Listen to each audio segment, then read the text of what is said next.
And to me, Mario, that makes a lot of sense because, and anyone out there who's looking to buy followers or do sub for sub, you should listen to what Mario just said here, because that is it's going to defeat the whole purpose, because then you got people that aren't interested. They're not engaging. So I want to talk a little bit about the engagement factor. But before I do that, I kind of want to talk about how we frame ourselves. Because let's take this example with someone that maybe doesn't have tens of thousands of followers, but we want to reach out to a brand and say, listen, I can be that bridge. You can leverage my know, like, and trust. You can leverage the trust I've developed with my community. Like, how do we frame ourselves? Because as a creator, I get really nervous saying, I got 1,000 followers. They're not going to go for it. Like, how can I frame myself? How can I do that first initial touch? So, it's a great question. And most people do the first initial touch the wrong way, which is why they either get ghosted or, they get turned down.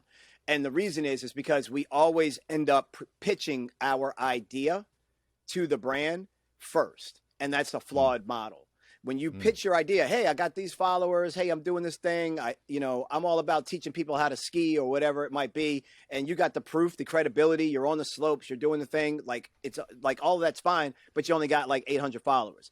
Doesn't mean a daggone thing, because if your followers are like interacting with you, they're engaging, they're saving, they're sharing, they're liking, they're commenting, like all of that's engagement, all of those interactions. When we say engagement, it's all these small interactions that get counted as part of your engagement. I can break down the formula if anybody really wants to write down the mathematics on it in just a second.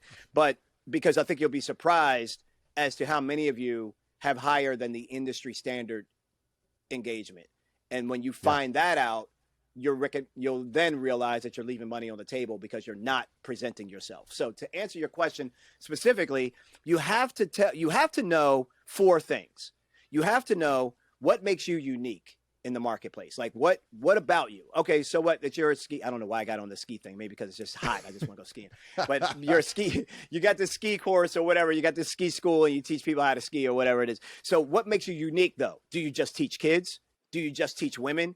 Do you teach, entrepreneurs? So that's a different audience. Like what makes you unique about it? Is it that you only do black diamonds, or do you do just snowboarding? Like, what is the unique thing about you that you do? So that's number one, understanding your uniqueness. We all have a uniqueness, whether it's how we look or how we act or what we do. We have something about us that makes us unique. And I'm not talking about just the idea. I'm talking about what makes you unique to that idea.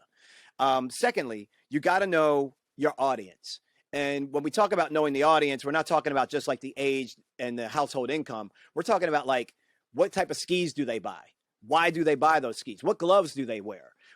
What's their favorite brand of coat they're going to buy? When they drink something hot, is it hot chocolate or is it hot tea? Like, or is it, liquor? Like, understanding the consumption habits of your audience helps you identify the direct, most precise and accurate brands you should be approaching first. But then there's two more quick things you got to have.